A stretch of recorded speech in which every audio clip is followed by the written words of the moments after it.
오늘은 스스로 속이는 자가 되지 말라라는 제목으로 함께 말씀을 나눠보고자 합니다.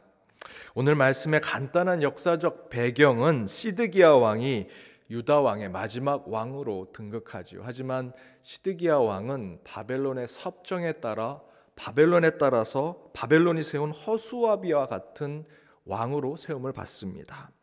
그런데 바로 그때 애굽 군대가 바벨론이 이 유다에서 애굽으로 공격하는 것을 막기 위해서 선수를 치는 공격을 하게 됩니다. 그래서 바벨론은 이 애굽과 전쟁을 하기 위해서 유다에 차지하고 있었던 바벨론의 군대를 애굽으로 보내게 되죠. 그러면서 시드기야 왕이 이 바벨론의 허수아비 왕으로 서 있음에도 불구하고 친애굽 정책을 펴면서 바벨론 군대가 애굽과 전쟁하러 애굽으로 떠나는 그 상황을 보면서 이제 우리가 애굽과 손을 잡으면 우리 유다는 바벨론을 쳐서 이길 수 있다라는 생각을 하게 됩니다. 겉으로 보면 시드기야 왕은 자기 백성을 지켜주는 것 같은 모습을 보여줍니다. 바벨론을 대항하는 민족을 위하는 왕처럼 보이기도 하지요. 하지만 속을 들여다보면 시드기야 왕은 기회주의자입니다. 이기적이고 힘 있는 자에 붙어서 눈앞에 있는 위기를 모면하려고 하는 자와 같은 모습을 보여줍니다. 그러나 하나님은 단호하십니다. 겉으로 보기에는 애국자 같고 좋은 왕 같고 훌륭한 사람 같지만 하나님은 그러한 겉모습을 보지 아니하시고 중심을 보시는 분이시지요. 시드기야가 겉으로는 그렇게 행동하지만 실제 그의 마음은 그의 백성과 나라와 하나님을 위해서 하는 것이 아님을 하나님이 잘 알고 계셨습니다. 그래서 예레미야 선지자를 통해서 이렇게 충고하십니다. 9절에서 10절 말씀입니다. 여호와께서 이와 같이 말씀하시니라. 너희는 스스로 속여 말하기를 갈대아인이 반드시 우리를 떠나리라 하지 말고 그들이 떠나지 아니하리라. 가령 너희가 너희를 치는 갈대아인의 온 군대를 쳐서 그 중에 부상자만 남긴다 할지라도 그들이 각기 장막에서 일어나 이 성을 불사르리라.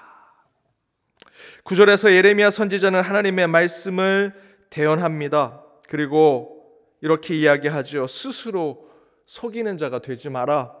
스스로 속여서 애굽이 전쟁을 일으켜서 우리를 도와주고 있다. 바벨론 군대가 다 끌리고 왔으니 이제 우리가 애굽과 손을 잡으면 바벨론을 이길 수 있다 라고 하는 식으로 스스로 속이는 자 되지 말라고 말씀하고 계십니다. 그러나 시드기야는 자신의 잘못된 신앙으로 백성들에게 희망 고문을 계속하고 있습니다. 봐라, 바벨론이 떠나고 있다. 애굽이 우리를 도와줄 것이다. 바벨론이 곧 망할 것이다. 그러나 그런 시드기야의 태도에 하나님은 시드기야에게 스스로 속이지 마라 라고 말씀하셨죠. 이런 시드기야의 모습은 코로나 전국을 살아가는 우리에게도 매우 중요한 메시지를 주고 있습니다. 오늘 본문의 시드기야의 모습은 곧 허망한 낙관론을 이야기하는 모습입니다. 앞에서 제가 표현한 대로 희망 고문이라는 모습으로 우리에게 지금의 이 어렵고 시련이 가득한 세상에 허망된 낙관을 하게 하는 그런 모습을 보여주고 있다는 것입니다. 조금만 버티면 성공할 수 있어. 조금만 내 얘기를 들어. 내 말에 복종해. 그러면 우리 잘 살 수 있어. 이겨낼 수 있어. 아무런 대안과 방법이 없음에도 불구하고 그가 하나님의 백성으로서 하나님이 세움받은 왕으로서 자신의 역할을 하는 것이 아니라 그저 눈앞에 있는 것에 이것만 우리가 넘어가면 이길 수 있어 라고 하는 허망한 낙관론, 희망 고문을 하는 것입니다. 물론 하나님은 우리에게 좋은 것을 주시는 분이십니다. 반드시 우리에게 선한 것으로 인도하실 분이 하나님임을 우리는 믿고 있습니다. 그러나 우리가 기억해야 할 것이 있습니다. 그것은 바로 지금 우리가 겪고 있는 이 문제들, 지금의 이 역경들, 그것에는 반드시 하나님의 뜻과 계획이 있는 것이고 그것이 우리에게 훈련과 연단으로 다가오고 있다면 잘 될 거야. 조금만 버티면 우리는 제대로 좋은 곳으로 갈 수 있을 거야 라는 생각을 하기 전에 지금의 나의 문제, 나의 잘못, 내 안에 있는 회개의 제목들을 찾아내서 하나님께 고백하고 하나님께 기도하는 것이 우리에게 먼저 필요하다는 것입니다. 시드기야가 지금 잘못하고 있는 것이 바로 그것입니다. 그 중심에 그들이 지금 무엇을 잘못하고 있는지, 무엇이 잘못되어 지금의 이 연단과 시련을 받고 있는지를 깨달아 하나님 앞에 아뢰고 묻고 기도하며 나아가야 하는데, 그들은 지금 조금의 환경이 변한 것에, 조금의 자신에게 유리하게 된 것에, 야, 이것이 조금만 참으면, 조금만 견뎌내면 우리에게 좋은 것이 오겠구나, 복된 일이 오겠구나라고 생각하게 만들고 있다는 것입니다. 여러분, 우리의 신앙과 믿음은 이러한 허망한 낙관론에 빠져서는 안 됩니다. 절대로 부활의 영광은 십자가 없이는 얘기될 수 없습니다. 저와 여러분의 구원, 천국을 향해 가는 축복의 삶, 그것은 예수 그리스도의 십자가, 그분의 죽음, 그리고 그것에 대해 우리가 철저하게 무릎을 꿇고 눈물로 회개하는 것 없이는 그 천국이 우리에게 보장되지 않습니다. 지금 우리가 겪고 있는 코로나의 상황이 그런 것입니다. 지금의 역경과 시련 속에서 우리는 왜 하나님께서 이런 훈련과 연단을 주시는가를 깨닫지 않고 그저 버티면 돼, 참으면 돼, 이 시간만 지나면 돼 라고 생각하며 나아간다면 허망한 결과만 우리에게 올 것입니다. 그렇다면 우리는 어떤 신앙을 가져야 하는가?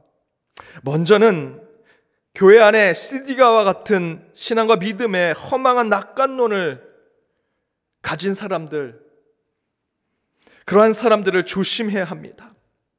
스스로 속이는 자가 되어서 다른 사람들까지도 지옥의 길로 인도하는 사람들이 이 혼란하고 어지러운 세상 속에 너무나 많습니다.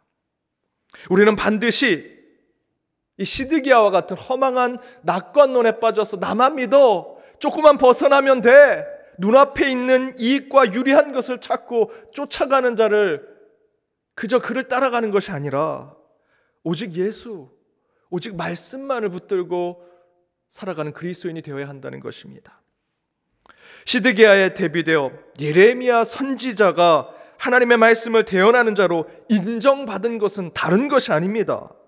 그는 하나님의 말씀을 듣고 있었습니다. 하나님의 말씀이 그의 마음 심중에 있었다라는 것입니다. 오늘 본문 6절을 보십시오. 여호와의 말씀이 선지자 예레미야에게 임하여 이르시되, 이 표현이 계속해서 반복됩니다.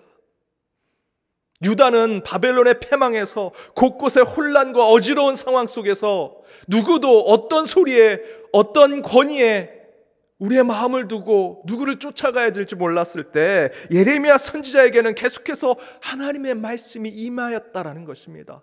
예레미야 선지자는 계속해서 주님 말씀만, 오직 말씀, 오직 하나님에 집중하고 있었다라는 것이지요. 예레미야 선지자는 말씀 안에 있었고요, 말씀과 함께 있었으며 말씀대로 살아갑니다. 그러나 시드기야를 비롯해 그 외에 많은 유다의 사람들은 어떻게 했습니까? 2절에 이렇게 기록되어 있습니다. 그와 그의 신하와 그의 땅 백성이 여호와께서 선지자 예레미야에게 하신 말씀을 듣지 아니하였다. 하나님께서 예레미야 선지자를 통해서 말씀을 주시는데 그 주님의 말씀을 듣지 않았다. 말씀을 듣지 않은 것입니다. 하나님을 쫓아가지 않은 것입니다. 좌우로 흔들리고 다양한 색깔이 서로 옳다 그르다 주장하며 점점 정치와 경제 또한 또 문화까지도 양극으로 정말 첨예한 대립이 이루어지는 이 시대 때 우리의 믿음의 사람들은 이 여호수아의 말씀대로 좌로나 우로나 때로는 위아래로나 어디로나 치우치지 말고 오직 하나님 말씀의 중심을 잡고 살아가야 할 것입니다. 저의 신앙적 좌우명이 하나 있습니다. 저는 오직 예수 그리스도만이 나의 해답이시다 라는 것이 저의 신앙적 좌우명입니다. 그리스도인들은 절대로 사람을 보지 말아야 합니다. 세상을 보지 말아야 합니다. 시대의 시류에 흔들리지 말아야 하고 권세자들, 부자들을 보아서는 안 됩니다. 오직 저와 여러분은 말씀에 꼬꾸라져야 합니다. 말씀에 눈물 흘려야 하고 오직 성경에만 내 마음과 영혼이 붙잡아져서 그 가운데 결단하고 행동하는 자가 되어야 합니다. 말씀에 다른 것이 없고 누가 무엇라 하도 오직 이 말씀만을 붙들고 주님의 음성을 듣고자 늘 주님 앞으로 나아가는 자가 되어야 합니다. 또 다른 하나는 시드기야와 같이 자기 자신을 속이는 곧 자기 합리화에 빠지는 자를 조심해야 합니다. 제 고등학교 지리 선생님은 항상 이렇게 그 제자들에게 충고하셨습니다. 적당히 대충이라는 말은 하지 마라. 적당히 대충 하지 마라. 그런 말은 하지 마라. 이렇게 얘기하셨습니다. 저는 그런 선생님을 존경해서 저도 그렇게 살고자 노력했습니다. 그러나 쉽지 않았습니다. 그런데 이러한 삶이 가장 필요한 것, 적당히 대충 살지 않는 삶, 그것이 가장 필요한 것을 돌아보니 우리 신앙의 삶인 것을 깨닫게 되었습니다. 우리 신앙의 삶 속에 대충이라는 것이 어디 있겠습니까? 적당히 신앙생활하는 것이 어디 있습니까? 그렇게 대충 적당히 신앙생활 하다 보면요, 우리는 반드시 자기 합리화에 빠집니다. 이 정도만 하면 됐겠지, 이 정도면 하나님이 이해해 주시겠지, 뭐 성경에 기록된 것이 이 정도만 하는 거라 하겠지, 제멋대로 해석하고 적용하는 신앙의 삶을 살게 된다는 것이죠. 적당히 대충 하면 그저 나의 변명만 늘어날 뿐입니다. 따라서 여러분, 신앙의 자기 합리화에서 반드시 벗어나셔야 합니다. 신앙에는 딱 떨어지는 완벽한 정답은 없습니다. 그러나 우리는 그저 주님 오실 때까지 최선을 다해서 저 정답은, 해답은 오직 예수 그리스도 저 십자가 위에 있음을 깨닫고 그곳에 이르기 위해서 최선을 다해서 우리가 주님의 뜻대로 살아가는 것, 적당히 대충이 될 수가 없습니다. 최선을 다해야 합니다. 온 마음, 온 정성을 다해서 내 신앙을 삶을 살아갈 때 그 가운데 우리는 참된 하나님의 자녀가 될 수 있는 것입니다. 사랑하는 여러분, 우리 시대의 시드게와 같은 신앙인들이 너무나 많습니다. 너무 쉽게 절망하거나 너무 쉽게 낙관하는 자들이 너무 많은 것이지요. 또한 하나님의 눈이 아닌 세속의 눈으로 세상을 보니 눈앞의 이익만 찾게 되고 헛된 망상에 빠져서 정말 우리가 무엇을 해야 될지 모르는 세상에 빠져 살아갈 때가 너무 많습니다. 이에 우리는 예레미야 선지자가 보여주었던 그 모습을 회복해야 합니다. 말씀만 붙드는 것입니다. 오직 주님의 부르심대로 나아가는 것이고, 지금의 현실과 상황 속에 하나님이 지금 당장 우리에게 원하시는 것이 무엇인지 깨닫고 하나님의 뜻대로 살고자 하는 참된 모습이 우리 가운데 필요합니다.